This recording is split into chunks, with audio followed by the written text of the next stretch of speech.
Ndugu wa Tanzania, habari za muda huu.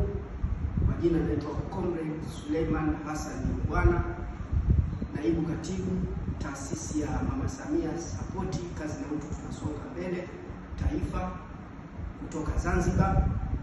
Leo ndugu zangu wa Tanzania na comrade wote wa Chama cha Mapinduzi, ninaomba kushare na nyinyi jambo lifuatalo. Kumekuwa na mambo yanayoendelea sasa hivi mtandaoni kuhusiana na wananchi, kama tukio la tarehe 29 mwezi wa 10 2025 baada ya uchaguzi mkuu, matukio yale ambayo yalijitokeza Dar es Salaam.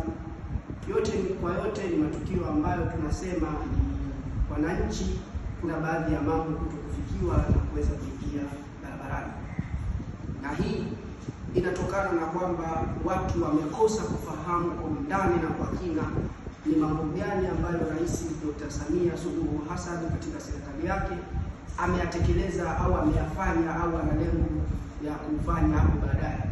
Tukiangalia katika mambo hayo na idara nyeti ambayo inaweza kumsemea Dr. Samia Suluhu Hassan akiwa kama mwenyekiti wa Chama cha Mapinduzi na Rais wa Jamhuri ya Muungano wa Tanzania ni idara ya itikadi na uenezi.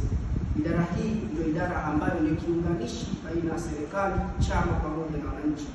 Ikiwa idara ya itikadi na uenezi imelala, basi wananchi watashindwa kuelewa mambo gani ya kina ambayo Mheshimiwa Rais ameyafanya katika kipindi chake cha awamu ya miaka yake 4 na miezi 7 na yale ambayo anatarajia kuyafanya.